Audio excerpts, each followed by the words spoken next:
Once I was going through the internet and I came across this. Don't worry, twin, they STEM, you humanities. This image was posted likely as a response towards people devaluing the humanities and the view that natural sciences, technology, engineering, and math majors are more important, qualified, difficult, or valuable. While a lot of content with the same premise comes from the context of someone being specialized in an area professionally or majoring in a course in university, many are simply high school students who developed a sense of identity and belonging to a group. The truth is, most people do not choose their academic identity deliberately. It gets chosen for them, quietly, through feedback. I'll give an example based on my own personal experience. Between the ages 7 and 11, my favorite TV show was Cosmos, a Space-Time Oddity by Neil deGrasse Tyson. I got good grades in math and science, and I wanted to be an astrobiologist. In turn, parents and teachers started saying things like, "You're a STEM person," or "You'll grow up to be an engineer just like your grandpa." And these felt like compliments, and in a way they were, but they were also labels. And labels, repeated often enough, become self-descriptors, especially in a child's mind, which is so malleable. My sister was considered a humanities person throughout her childhood, and now she's majoring in wildlife biology, which shows how little this categorization actually says about someone. In fact, her writing and language skills were crucial for her to get accepted into university. The most remarkable geniuses throughout history have been able to go beyond this categorization, given that it is fairly new. Take, for example, Leonardo da Vinci.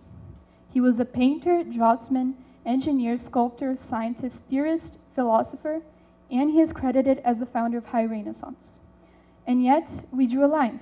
We decided that being many things at once was a sign of historical polymaths rather than a natural expression of human curiosity. Our academic system revolves around the notion that STEM subjects are strictly objective, while humanities subjects are strictly subjective, and that people who excel in either of those categories have inherently differently functioning brains. Raise your hand if you ever heard someone say, for instance, that some people are left-brained while others are right-brained.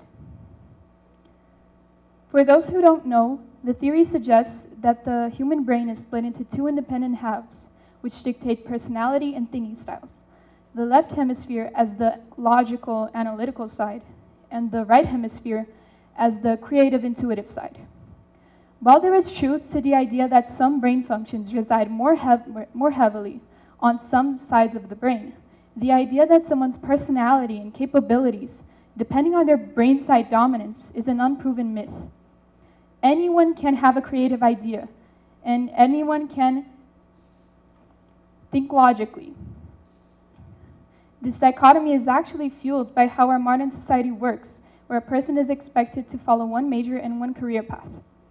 If you were to do an autopsy, or a CT scan, or an MRI on the brain of an artist and the brain of a mathematician, it's very unlikely that you would detect that much of a difference.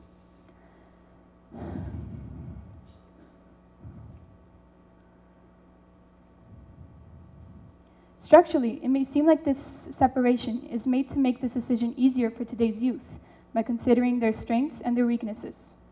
However, nobody's strengths are rigidly one thing or the other. This actually does no justice to humanity or our world. As much as we try to simplify it, the world and the humans living in it are deeply complex and multifaceted.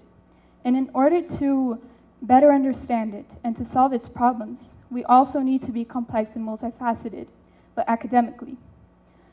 Let's be honest, all of us here can think of a problem that the world is facing right now. And I'm sure that the resolution will not be found by someone or a group of people who cannot see beyond their defined skill set. The development of AIs, for example, cannot be done without the historical knowledge of recognizing the biases that are being fed into the algorithm. This matters because our youth is making decisions about themselves according to a false dichotomy.